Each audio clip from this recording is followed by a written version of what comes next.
Doctors are trained to recognize when a body cannot survive. Certain injuries, temperatures, and conditions come with one clear outcome: death. But every so often, reality refuses to follow the rules. These are not legends or myths. They are real medical cases that left doctors stunned, forced textbooks to be rewritten, and changed how we understand the limits of the human body. These are people who were never supposed to live, and yet they did. She fell from a plane and lived. On Christmas Eve in 1971, a 17-year-old girl named Julianne Köpke boarded a flight in Peru. She was traveling with her mother on Lancer Flight 508 from Lima to Pucallpa, along with 90 other passengers. About 25 minutes after takeoff, the plane flew into a strong thunderstorm. The aircraft began to shake violently. Suddenly, a bolt of lightning struck the wing of the plane. The plane started breaking apart in the air. People screamed as pieces of the aircraft ripped away. Julianne was still wearing her seatbelt when she was pulled out of the plane and thrown into the sky. She fell nearly 10,000 feet toward the Amazon rainforest below. Julianne was still attached to a row of seats, which slowed her fall. The thick jungle trees also helped break her landing. Even after such a fall, she survived. She was badly hurt and had a concussion. She lay on the jungle floor for a full day. When she woke up, she realized she was completely alone. Julianne had a broken collarbone, a sprained knee, and deep cuts on her shoulder and leg. She found a small bag of candy from the plane wreckage and used it as food. Remembering what her parents had taught her about the jungle, she followed a stream. For 11 days, she walked through the rainforest until she was finally found by 2 loggers. Today, she is known as Dr. Julianne Diller, a well-known zoologist. She continues to work in the same Peruvian jungle where she once survived against all odds. She fell from the sky and lived, the most famous brain injury in history. In 1848, a 24-year-old man named Phineas Gage survived one of the most shocking accidents in medical history. Phineas was working on a railroad in Vermont. His job was to clear rocks by using explosives. To do this, workers drilled holes into rock, added explosive powder, and packed it down with sand using a long metal rod called a tamping iron. One day, while Phineas was packing the sand, the iron struck something hard, likely a rock or metal. This created a spark. The charge exploded instantly. Phineas was standing directly over the blast. The explosion shot the tamping iron upward like a missile. The metal rod entered his face just behind his left eye, passed through his brain, and burst out through the top of his skull. It landed about 80 feet away. Amazingly, Phineas did not die. When his co-workers rushed over, they were horrified to see a nearly 2-inch hole through his head. Even more shocking, Phineas was still alive and able to speak. He never lost consciousness. He was taken to a nearby doctor named Dr. John Harlow, who had never seen anything like this before. Despite infections and seizures, Phineas survived the injury. He lived for another 12 years. However, the accident changed him.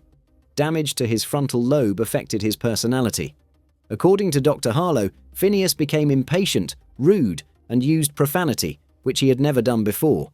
Friends said he was no longer the same person. This case became extremely important to science. It helped doctors understand that the brain, especially the frontal lobe, plays a major role in personality and behavior. Phineas Gage survived a metal rod through his skull, and his survival changed medicine forever. If stories that blur the line between survival and impossibility fascinate you, this is exactly what we explore here. Subscribing means you won't miss the next case that forced science to rethink what it knows. And turning on notifications makes sure you're there when the next unbelievable story drops. Trapped for 127 hours. While hiking alone in Utah, Aaron slipped and fell into a narrow canyon. As he landed, an 800-pound boulder shifted and pinned his right arm against the canyon wall. He was trapped and completely alone. At first, Aaron tried to stay calm. He yelled for help, hoping someone would hear him. He slowly drank his limited water and ate the food he had with him, 2 burritos and a chocolate bar. No one came. As the days passed, his situation became desperate. When his water ran out, he began drinking his own urine. When the food was gone, he had nothing left to eat. After nearly 5 days, Aaron realized no rescue was coming. If he wanted to live, he had to free himself. He took out the small, dull blade from his multi-tool and began cutting into his arm. The pain was extreme. Then panic set in. The blade was too dull to cut through bone. That's when Aaron had a terrifying realization. He could use the boulder itself.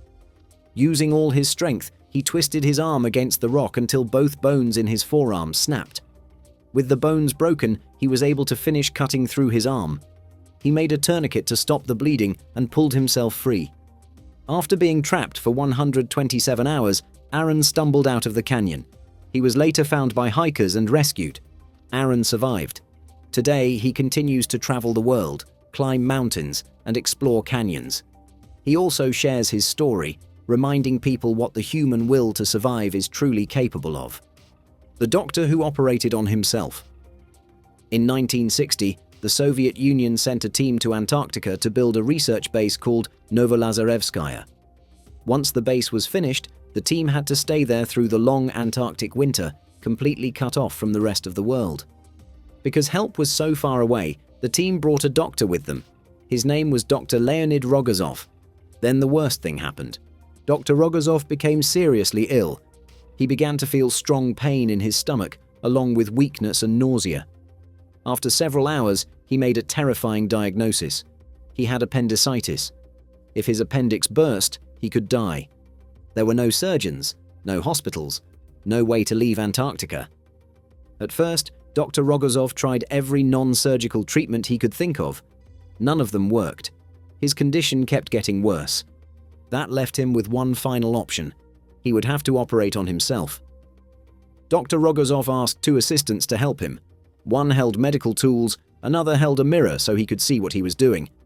Sitting upright in a bed, using local anesthesia and basic sterilization, he began the surgery. The pain was severe. He became dizzy and exhausted. Several times he had to stop and rest with his abdomen still open. But he continued. After about 2 hours, Dr. Rogozov successfully removed his inflamed and perforated appendix and stitched himself closed. 4 days later, his digestion returned to normal. 5 days later, his fever was gone. 8 days later, his stitches were removed. 2 weeks later, he was back to heavy work at the base. Alone at the bottom of the world, Dr. Leonid Rogozov saved his own life. The man who was split in half and survived. Michael Cassidy was just 25 years old when a motorcycle crash nearly killed him. While riding down the street, Michael suddenly lost control of his back wheel. He knew he was about to crash. In a quick attempt to reduce the damage, he steered his bike between two parked cars, hoping to land on grass. He didn't see the fire hydrant hidden between them. Michael was thrown through the air at full speed and slammed directly into the hydrant. When he regained consciousness, something was terribly wrong. His upper body was facing down, but his legs were facing up. The impact had split his pelvis completely in half. This type of injury is called an open book fracture, and in most cases, it is fatal due to massive blood loss.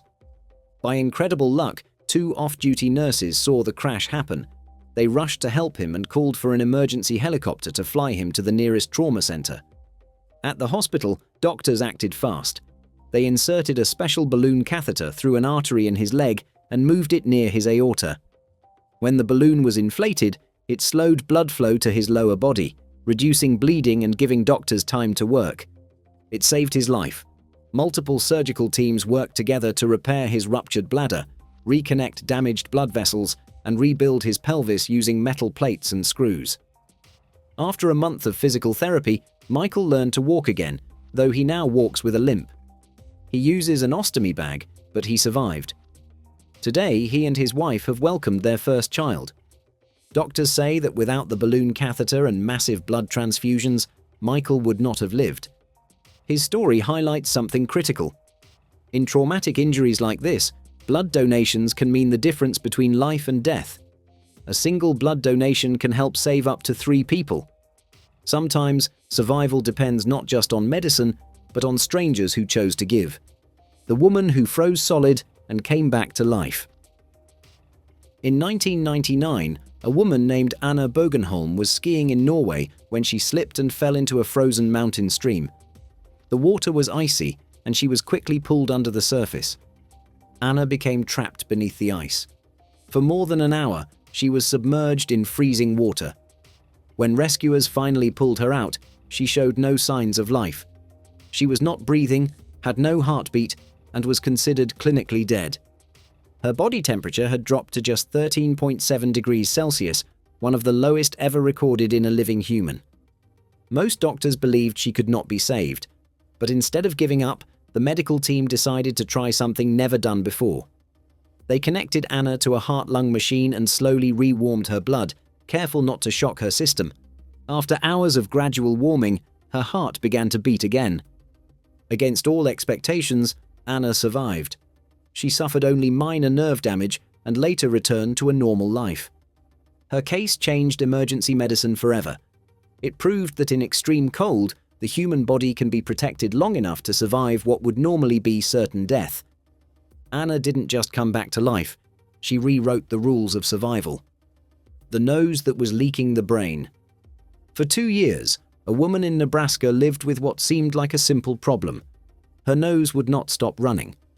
Whenever she leaned forward, clear liquid poured from her nose. She went through boxes of tissues every single day. It was annoying, embarrassing, and exhausting. Doctors first thought it was allergies or sinus trouble, but the problem never went away. Eventually, one doctor decided to test the liquid coming from her nose. The results were shocking.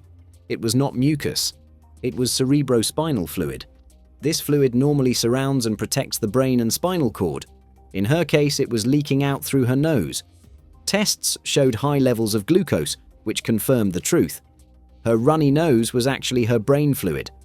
Doctors discovered the cause. She had a tiny hole in her skull, likely from a car accident years earlier. Through that small opening, brain fluid was slowly dripping out of her body. She was losing nearly half a liter of cerebrospinal fluid every day. This was extremely dangerous. Without enough brain fluid, the brain can sag, infections can enter, and the condition can become life-threatening. Surgeons quickly stepped in. During the operation, they used fat taken from her own stomach to plug the hole in her skull. The repair worked. The leaking stopped. What began as a harmless-looking runny nose turned out to be a brain leak that could have killed her. Sometimes the body's smallest warning signs hide the biggest dangers. The man who survived 3 days at the bottom of the ocean. In 2013, a tugboat sank off the coast of Nigeria during rough weather. The vessel flipped and settled on the ocean floor, trapping several crew members inside. One of them was Harrison O'Keefe. As the boat filled with water, Harrison found a small pocket of air inside the wreck. He was completely submerged beneath the ocean, surrounded by darkness, cold, and crushing pressure. For nearly 60 hours, Harrison stayed alive in that tiny air bubble. He had no food, no fresh water, and no light. The water around him was cold, and the oxygen was slowly running out. When rescue divers entered the wreck, they expected to find only bodies. As one diver reached into the dark, a hand suddenly grabbed his arm. The diver later said it felt like seeing a ghost. Harrison was brought to the surface using a special diving bell to prevent decompression sickness. Doctors were stunned. Survival under those conditions was considered almost impossible. Against all odds, Harrison lived. His story remains one of the most extreme underwater survival cases ever recorded. That's all for today. If these stories made you stop and think, stay curious with us. Like the video, subscribe, and turn on notifications so you don't miss the next moment where reality defies everything we think we know.